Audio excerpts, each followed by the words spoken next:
Nailing the low end can feel like the hardest part of your mix, but once it clicks, it becomes one of the simplest. In this deep dive, I'm going to show you the 3-step method I use for getting rich bass, kicks that punch, and clean separation between the two. What might surprise you is that the key step is one you're doing anyway. All you need to do is change how you approach it. Then the whole thing unlocks. Welcome to Power Producer TV. Let's get into it. We'll go higher. The first stage is the most important one. And it's not plugins or automation or sidechaining. The first stage is sound selection.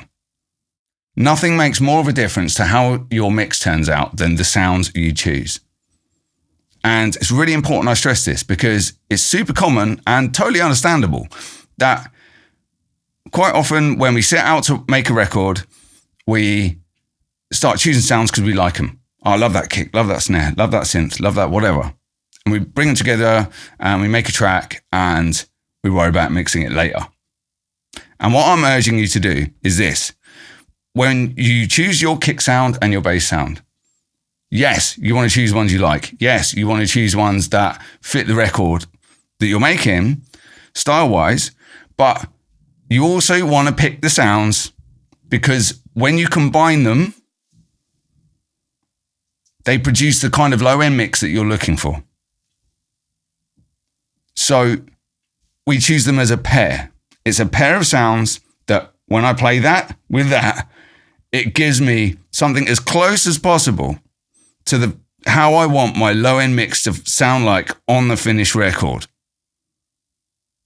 Because as I often say, the first stage of mixing is sound selection.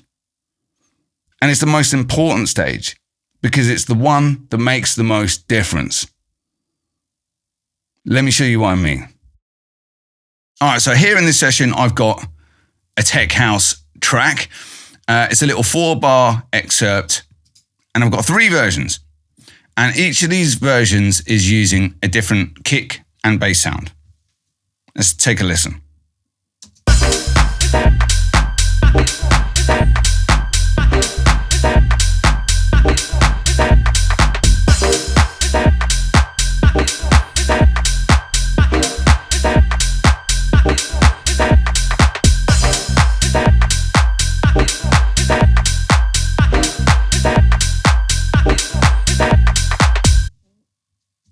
So I've got no plugins going on here at all. There's no plugins, there's no processing, there's no EQ, there's no sidechain, there's no nothing. We're just literally using different kick samples and bass sounds for each of these 3 different versions.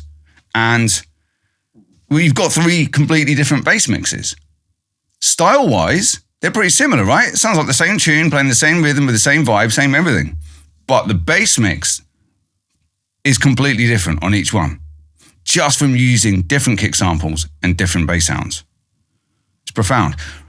Let's have a look at another one. So here I've got a trappy pop punk track, and same deal, 3 different versions. Each version has a different kick and bass. Let's take a listen.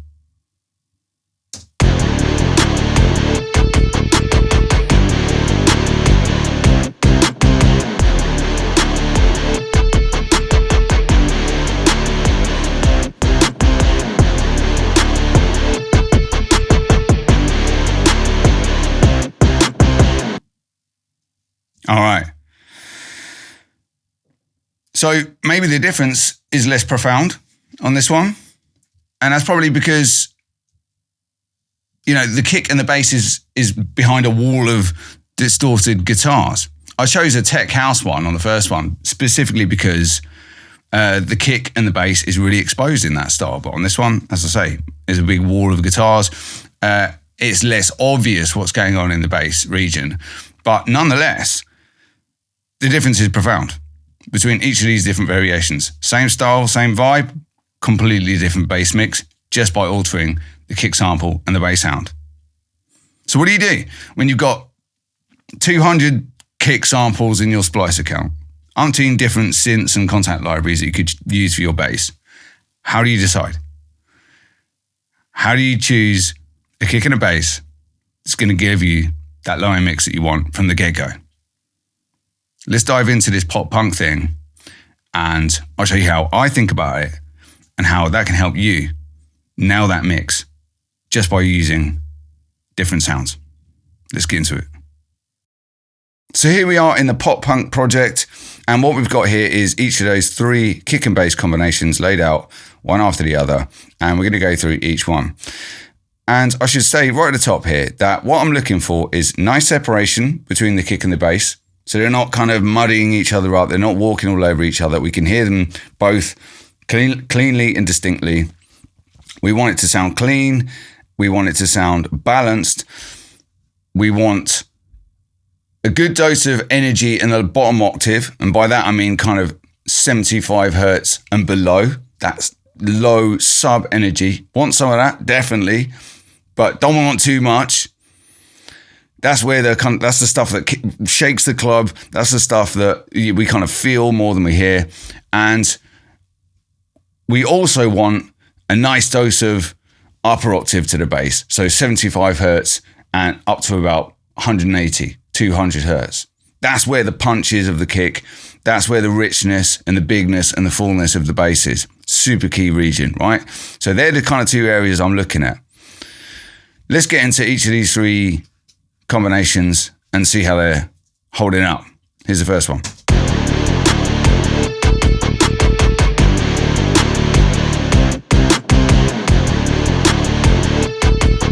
All right, not bad. Let's have a listen to the kick.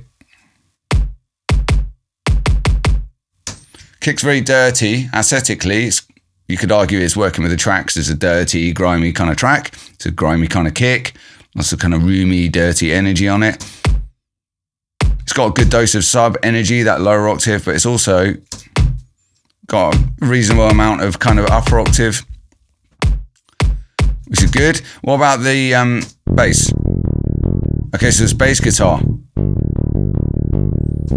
Not much fundamental frequency, not much in the kind of lower octave, very much focused in the kind of harmonics on this bass, this kind of region, right? So it feels rich and thick. It feels kind of dirty, this bass, even though it's clean bass, it's got a kind of mean kind of energy to it. So we've got a dirty kick, dirty bass, and in the mix,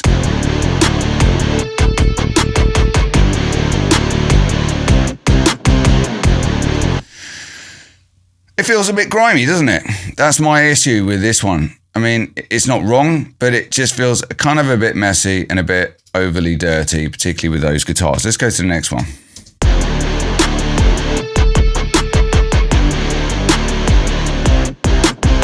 Okay, here's the kick. Okay, it's like an EDM kick, and like most EDM kicks, it's just so much sub energy on there.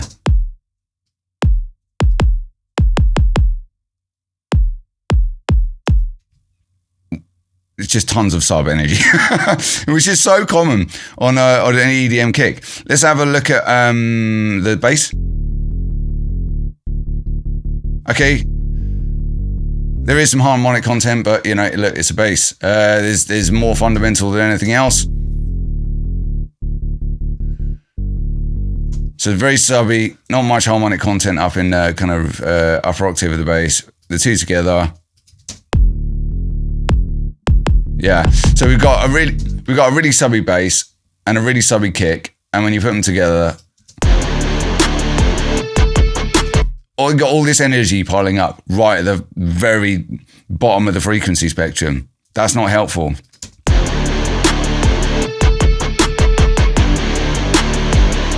So it feels very low and saggy and kind of heavy. It's not ideal. Let's go to the next one.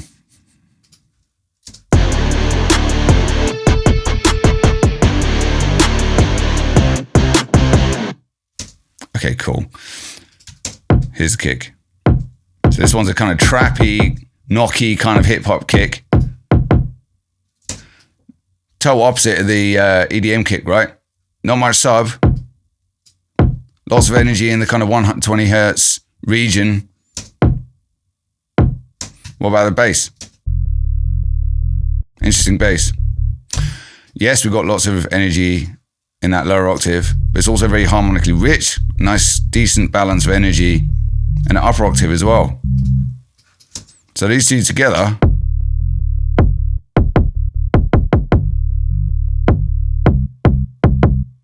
really good separation. Even though the bass is quite harmonically rich, it's still, you know, the fundamental frequency is got lots of room for itself because this kick is not treading all over it. Decent separation.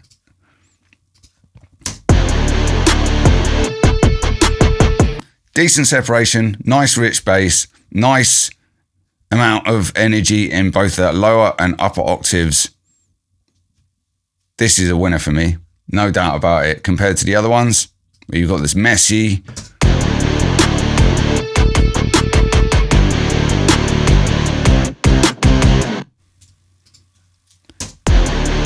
overly subby one.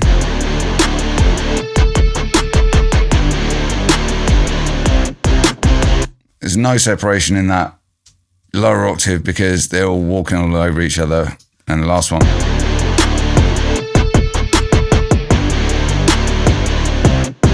We're not getting that lower energy pile up, low frequency pile up.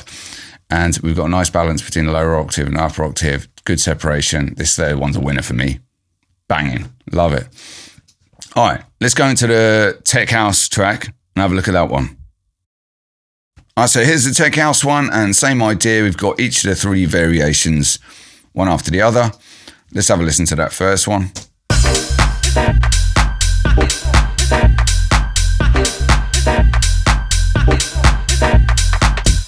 Kick. Roomy, dirty.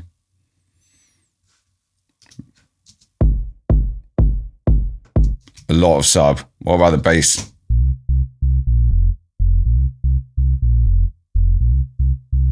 It's just a sub. Decent amount of second harmonic to it. But, you know, subby kick, subby bass. Guess what? We got tons of that energy piling up right down the bottom of the frequency spectrum. And honestly, this is so common. It's so common when people, particularly in electronic styles, it happens all the time. Producers come to me and they're like, oh man, I can't get the bass working. And usually, not usually, but so often, you know, EDM kick, big sub, they end up with just a mountain of energy right down the bottom. And like, why can't I get it loud enough? And that's why, because, you know, we've just got too much energy down the bottom there. So that's not ideal. Let's go to the second one.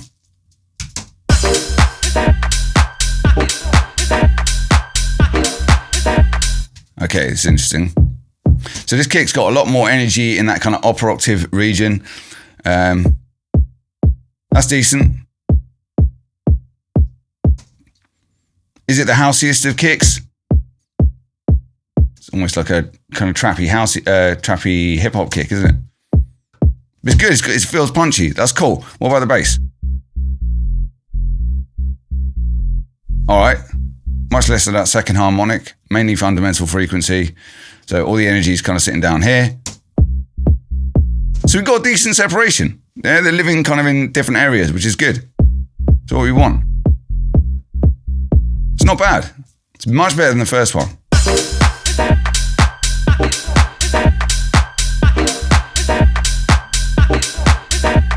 For me, that's actually pretty good.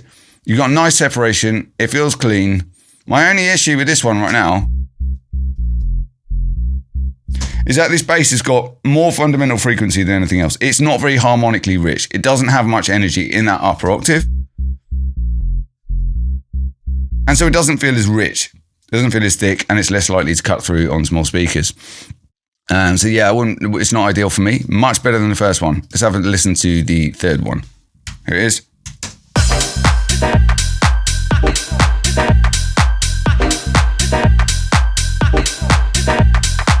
Okay, that sounds dope. All right, so yes, it's a very subby kick, but we got a decent amount in that upper octave. Liking it. What about the bass?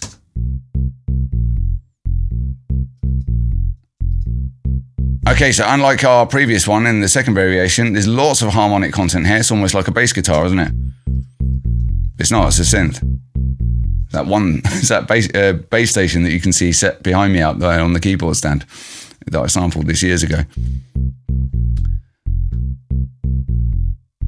So very harmonically rich, which is cool, sounds thick, sounds vibey. Let's listen to just the kick and the bass.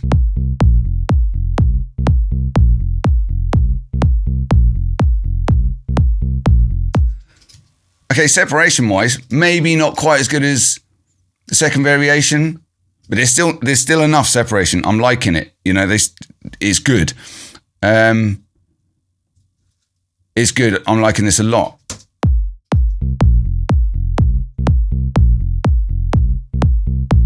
And it feels thick, it feels rich and round, and there's good separation. There's a nice dose of that upper octave, which I'm always looking for because, as I said at the start, that's where the punch is on the kick. That's where the richness is on the bass. That's what's going to make it cut through on the speakers that are that big. That's banging. And yeah, so that third variation for me is the one, which makes it the third variation on both, right? Both the tech house and the pop punk one. Liking that.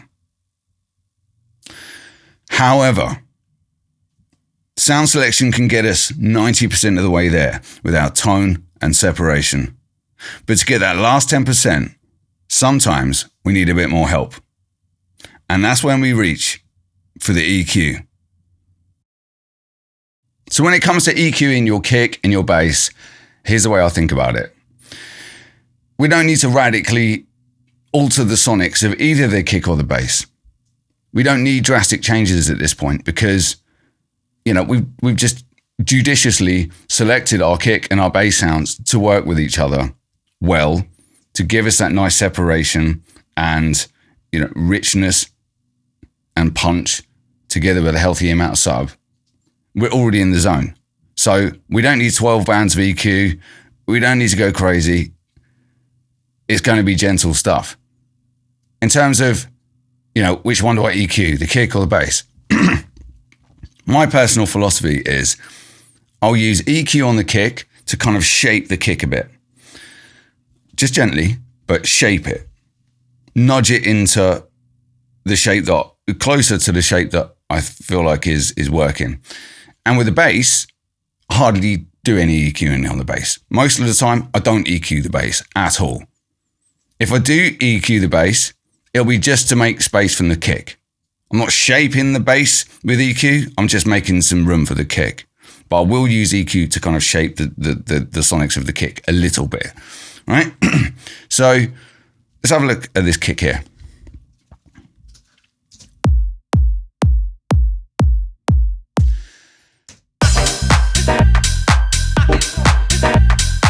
For me, that kick's too bright.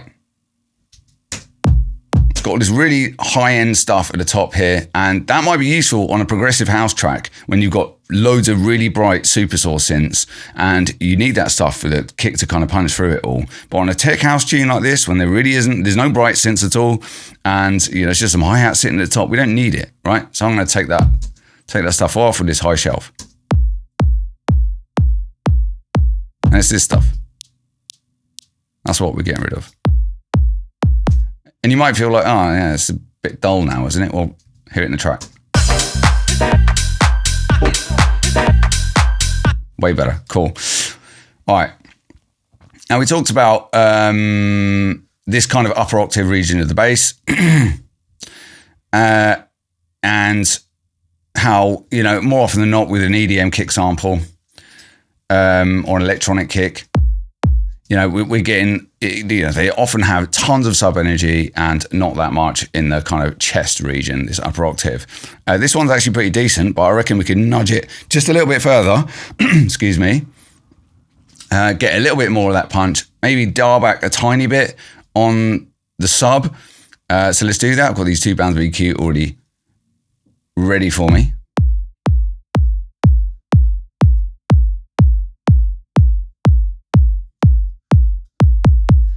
decent. And then maybe cut a little bit of the sub. So let's do that in and out with these two bands.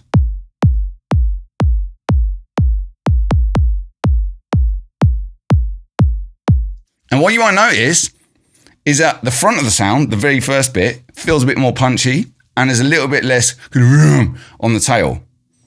Because on an electronic kick, right, this is the first bit of the sound, that's the kind of release, attack, release. This is the way that synthesized kicks are made. So this is the punch and this is the kind of the tail, right? So that's why, if you're noticing it, there's more punch, there's less tail. I like it. Let's hear it in context.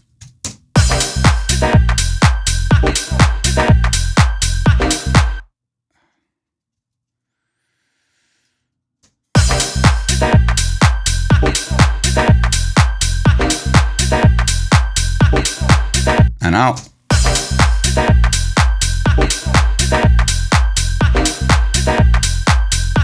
And in.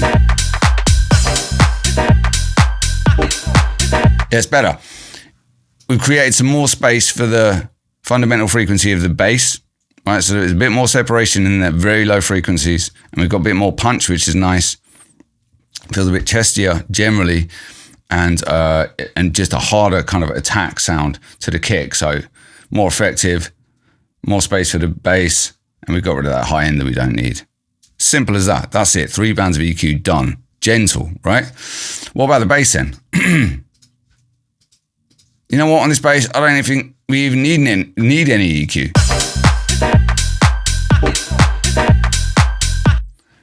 But if we did put some EQ on there, I'm going to put this this overlay on from the kick. So the red one is the kick and the grey is the bass. Now we've added some of that upper octave, that chest region, about, what was it, 110, 120 hertz, something like that. Maybe we could take some of that away from the bass just when the kick is kicking. And the way we can do that is with some dynamic EQ. So if I just add a band here, I'm just going to use dynamic EQ, right? And we use Sidechain. Where is it? Kick 3, isn't it? There it is. All right. And then turn on Sidechain. Remember which button is that one.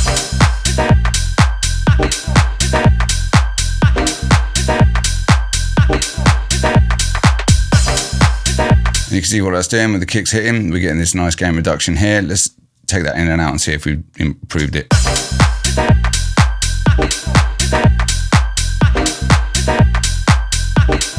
And out.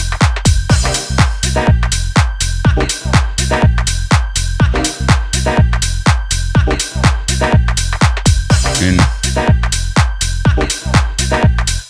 Sounds pretty good. So, but it's just created a little bit of space for that initial kind of attack phase of the kick, that punchy region that we just dialed in, which is good.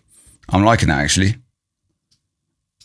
And like I said, you know, the only EQ we're putting on the bass here is just to make space for the kick. We're not changing the sonics. The sonics are what they are. We're just making space for the kick.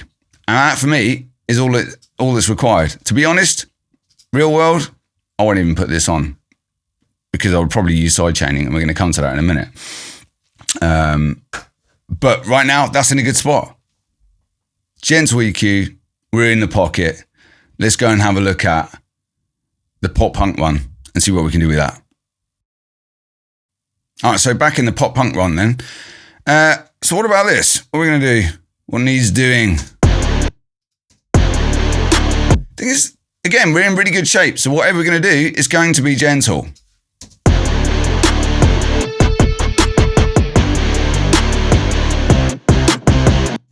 So with this kick,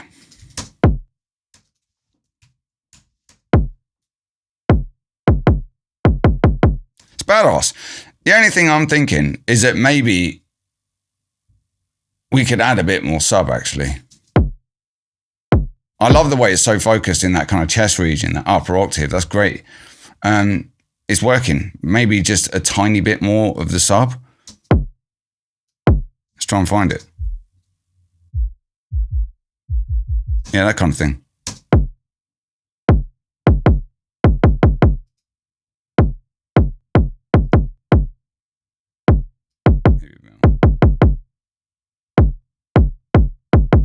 Just a little bit more weight, you know? Let's see that in context.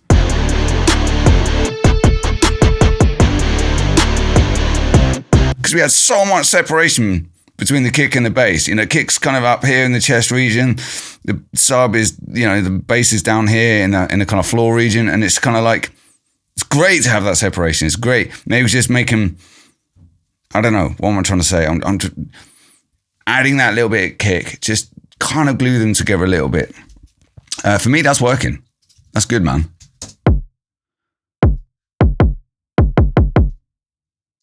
Less thin, bit weightier, kind of talks to the kick a bit more.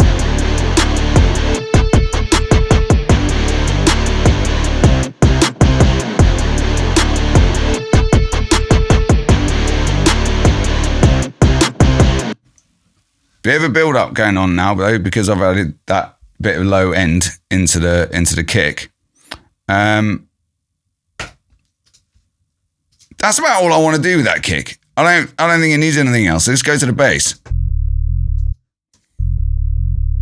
Okay, so let's try and create some more space in this bass for the kick. Remember what I said earlier?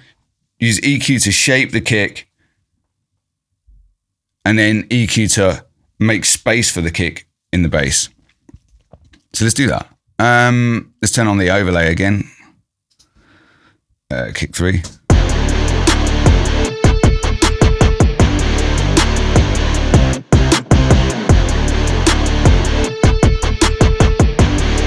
So what we could do is just add a band. Let's put Sidechain on. All right, cool. Add a band of EQ. Let's do it in that kind of sub region.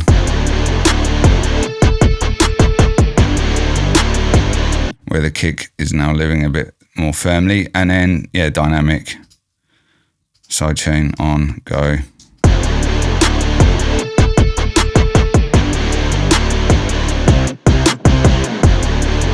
Let's get that a bit sharper, actually.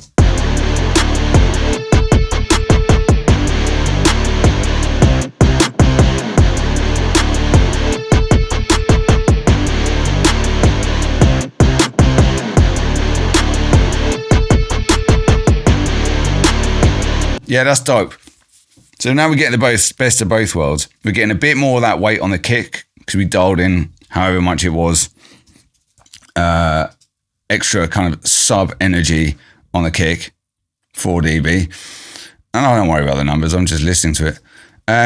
Yeah, 4 dB more there. And then we're kind of compensating with, I don't know how much, yeah, 4 dB, there we go. So we kind of, you know, we've boosted a bit on the low end to get a bit more weight into the kick. And then we've created space for that in the bass with one band of EQ. That's dope.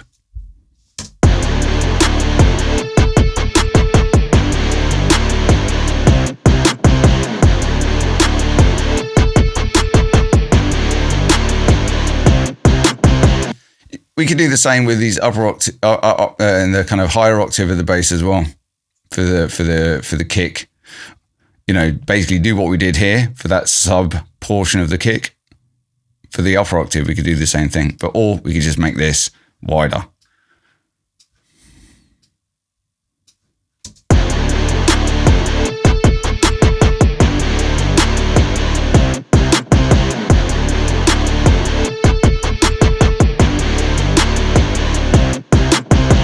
And that's great. It's just created that nice space for the kick to pop through.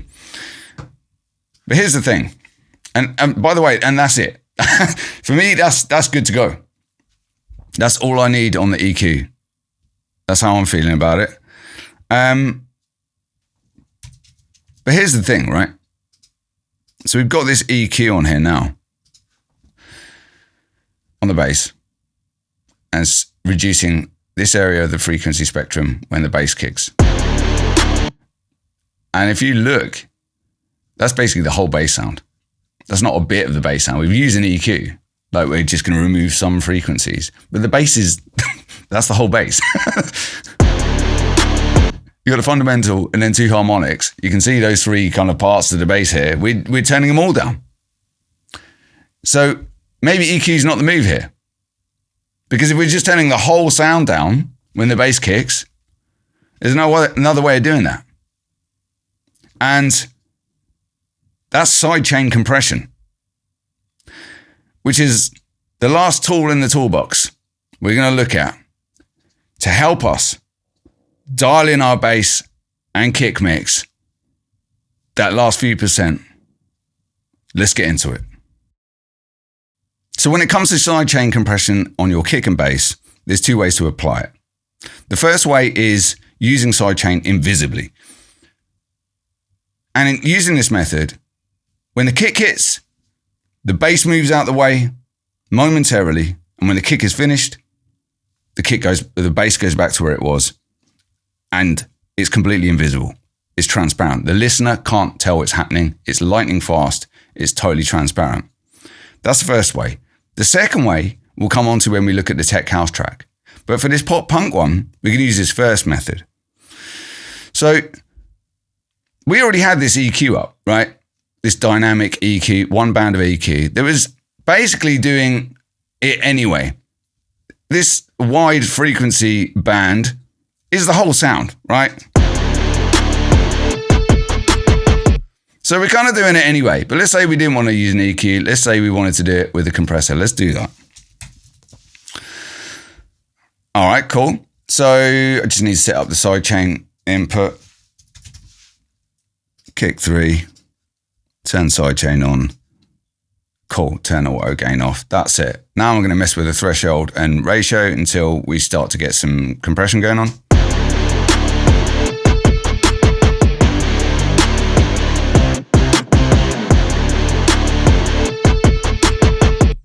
And that's good to go already.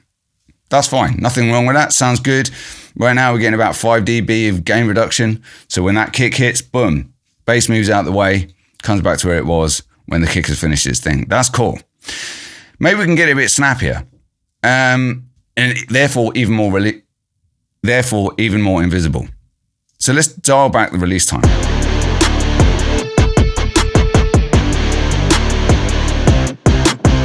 Okay, cool. That sounds a bit more transparent to me. There's one more thing I want to mention though, because what you might notice when you're doing this, applying sidechain compression to your bass triggered by the kick, is that the compressor ducks for longer than you want it to. Sometimes you want it really snappy, and the more snappy it is, the more invisible it is most of the time.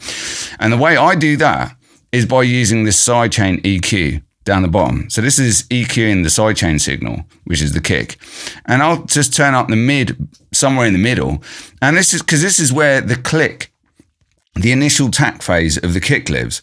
Like that click right at the start of the kick sample, that's this region here. And if we do that, it's going to respond more to the very start of the sound than that kind of subby tail end of the kick, right? And what you'll see now is that it responds lightning fast.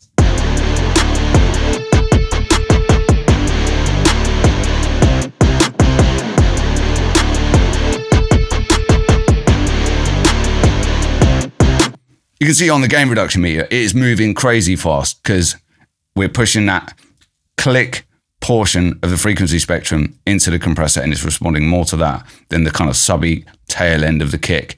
That's the way to get it lightning fast. And it moves out of the way so fast, you don't even know it's happening. As soon as the kick's done, boom, bass is back to where it was.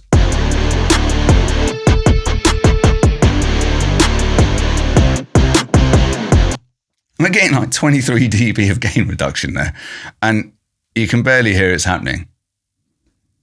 I do this a lot. So that's the first method, and we're basically done there. That's fine. Maybe it's a bit too much sidechain compression. Maybe we don't need 23 dB. Just a little.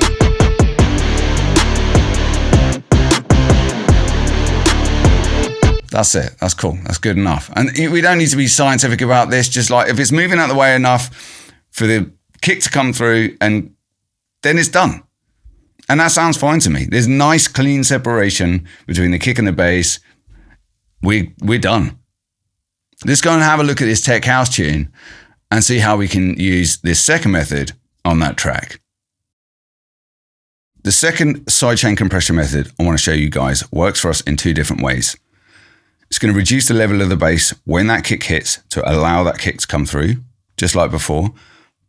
But we're also going to use it creatively to enhance the groove of the track. Let me show you what I mean on this tech house track here. So there's a couple of different ways we can achieve this. We can use a compressor, set it up much like we did before. Just going to select the sidechain input, taking it from the kick, auto gain off, external sidechain.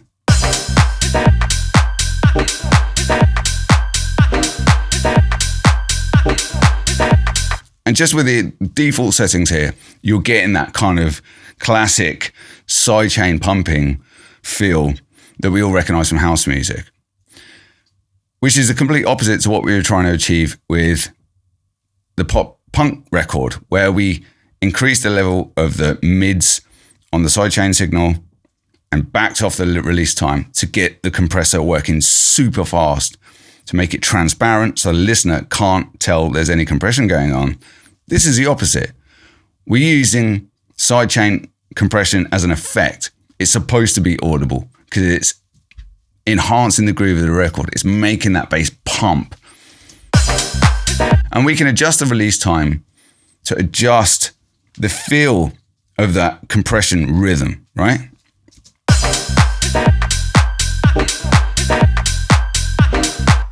And that's great. For me, that sounds great already. But the thing about using a compressor for this is that we do get control over the release time, but what we don't get control over is the release curve. And you can see the curve of the compression release on each kind of cycle of the kick. We can't change that curve with a compressor. What if we wanted to? Well, we can do that using something like LFO tool. And this isn't a compressor, it's volume automation plugin. This doesn't have a sidechain input, it's not listening to the kick, it's just modulating the volume of the bass or whatever you put it onto. One word of warning, when you load up LFO tool, and you'll notice this most on bass, because of this vertical line, it's turning it down really, really, really, really quickly, and it makes the sound click. Creates a click when it does that. So just move this breakpoint a little bit. Cool. Click is gone. Let's have a listen.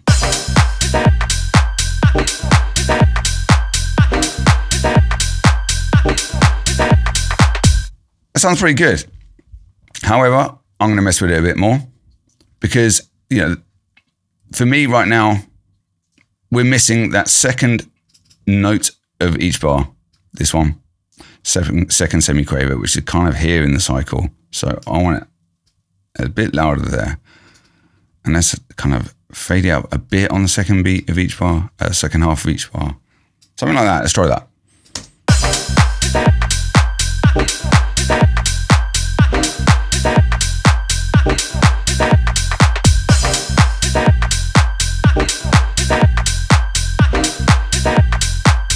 Yeah, for me, that sounds dope. And this is partly taste. There's not a right or wrong way to do this. It's just like, how do you want that bass rhythm to sound? But for me, usually it's the first half of the beat that is kind of the big question. Yeah, you can have that kind of classic offbeat thing, no problem. But with a funky syncopated groove like this, for me, I'm trying to decide how much of this second note I want to hear. Is that one kind of pumping a little bit? What's the second half of the beat feel like? But again, it's a taste thing, it's a style thing. Why use LFO tool instead of a compressor? Because you get that granular control over the LFO shape, over the release time of the compression. The downside is if you've got a kick pattern that isn't just on the beat, because this isn't listening to the kick. It's not always the ideal tool for when you've got kick patterns that are a bit more funky, a bit more syncopated, or a bit more unpredictable, like we had in that pop punk record. This plugin is much better when we've got a kick pattern that's much more cyclical or regular. But the advantage, as I say, is that we get to dial in that release curve. And for me, that right there is locked. And that's it. That's my 3-step process. The real work is done by the sound selection, dialing in that tone and separation from the get-go just by choosing our sounds. And then it's gentle EQ to shape the kick, create a bit of space for that kick in the bass, and finish it off with some sidechain compression to eke out a bit more separation, and if we like, enhance the groove of the record. That's it for this episode. Thanks for watching. I'll see you next time. We'll go high.